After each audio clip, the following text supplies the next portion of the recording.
तो जिस स्टॉक पर आज मेरी नजर है इस समय आपकी स्क्रीन पर वो स्टॉक आ चुका है एवरेडी इंडस्ट्रीज, जहां हम आपको तेजी का कॉल दे रहे हैं और यहां पर आपको इस समय दाव लगाना चाहिए 255 के टारगेट के साथ। डायरेक्ट साहब 225 नहीं 212 पे ये स्टॉक है और 255 के टारगेट के साथ आपको दाव लगाने की राय दी जा रही है। इसकी वजह क्या है? देखिए, बैटरी के कारोबार में बहुत तगड़ी चाइनीज डंपिंग चल रही थी और अब सरकार ने यहाँ पर जो एक अच्छा काम किया है वो ये कि इन्होंने एक जो हमारा ISI जो ब्यूरो ऑफ इंडियन स्टैंडर्ड्स है उसकी ओर से यहाँ पर नए स्टैंडर्ड सेट किए हैं और वो 1 अप्रैल से अमल में आएंगे और उसके चलते आपको यहाँ पर मदद मिलती हुई नजर आएगी। तो ये एवरेडी इंडस्ट्रीज के स्टॉक पे आपको आगे आने वाले दिनों में उस तरह की डंपिंग नहीं दिखाई देगी, तो बैटरी का कारोबार सुधरता हुआ नजर आने वाला है। दूसरी खास बात अगर आप देखें तो पिछली तिमाही में भी इंपैक्ट दिखने लगा था। Q3 में इनका बैटरी का जो वॉल्यूम था वो करीब 7% से बढ़ा था और बैटरी का EBITDA अगर आप देखेंगे तो 18% पे पहुंचता हुआ नजर आया था। तो एक मुश्किल दौर से कंपनी गुजरी है और उसने इस दौरान काफी हद तक अपने हालात को सुधारने के लिए कोशिश की है। एक और अच्छा काम जो ये कर रहे हैं,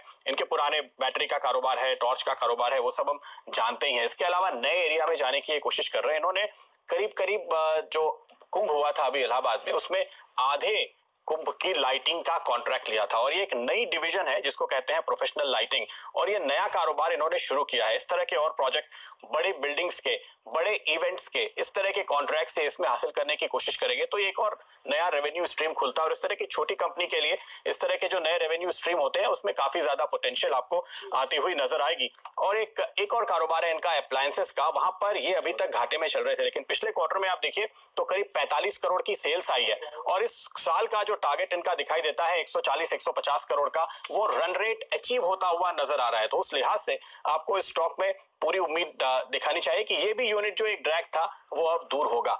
इस तरह की अटकलें चल रही हैं कि यहाँ पर प्रोमोटर्स वैल्यू अनलॉकिंग की कोशिश कर रहे हैं, कोई जॉइंट वेंचर हो सकता है या किसी तरह की हिस्सेदारी बेची जा सकती है, कोई कारोबार भी बेचने का फैसला हो सकता है।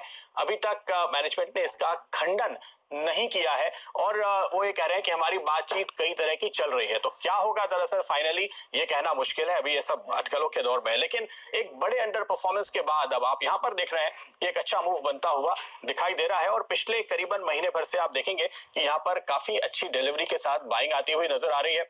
राजेश क्या कहते हैं इसके चार्ट आप? देखिए, चार्टिकली बेहतरीन काउंटर है, थोड़ा सा वॉल्यूम कम है लेकिन 205 ये इसका जो इमीडिएट बेस दिखता है, अभी 215 है, थोड़ा गैप अप है लेकिन इसका जो टारगेट बनता है प्रदीप जी मुझे लगता है 245 से लेके 260 इसका पूरा टारगेट रेंज है। तो यहाँ से भी मुझे लगता है 15 से 20% का रिटर्न तो आराम से आएगा। तो मैंने 255 इसीलिए चुना है। It's a clear cut by with a stop loss of 205। 205 के स्टॉप के साथ 250 तक के टारगेट के लिए आप खरीदारी करा देंगे। अगले साहब आपके चार्ट क्या कहते हैं? Almost similar. मैं थोड़ा सा लंबा एक 199 का स्टॉप लॉस रखूंगा। बाइंग एरिया मेरी 214 208 ये होगी क्योंकि स्टॉक ऊपर नीचे हो सकता है।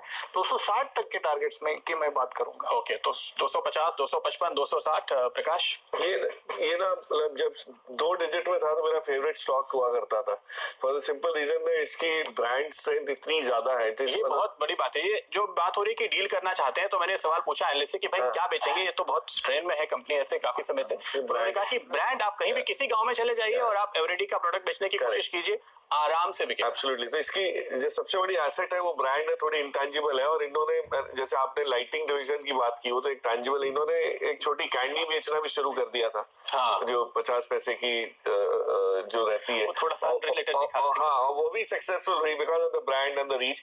बट द पॉइंट एक ही चीज से बोलना चाहूंगा कि ये कंपनी बिकाऊ है, इसलिए ये बहुत जल्दी ट्रांजैक्शन जैसे ही होगा तो आपको एक उसकी अपसाइड कैप हो जाए। तो आपने जो 255 रखा है वो आए तो उसको डोंट आउट स्ट्रेच और वेलकम, मतलब वो आप प्रॉफिट बुक कर लीजिए। और संदीप से मैं इसलिए सहमत हूँ कि ये इम्पैक्ट कॉस्ट बहुत हाई रहती है। जब भी मेरे पास भी जब था मैंने देखा है थोड़ा भी अगर सेलिंग आती है तो ये 20 रुपए घुस जाता है, मतलब क्योंकि वॉल्यूम इतनी अब्सॉर्ब नहीं कर पाता। बट ये 255 तक जाए ये बिल्कुल पॉसिबल है because of the strength that is new strength that is getting. But एक बार इसमें तब आप निकल जाए 20% का अपसाइड ही हम यहाँ पर फिलहाल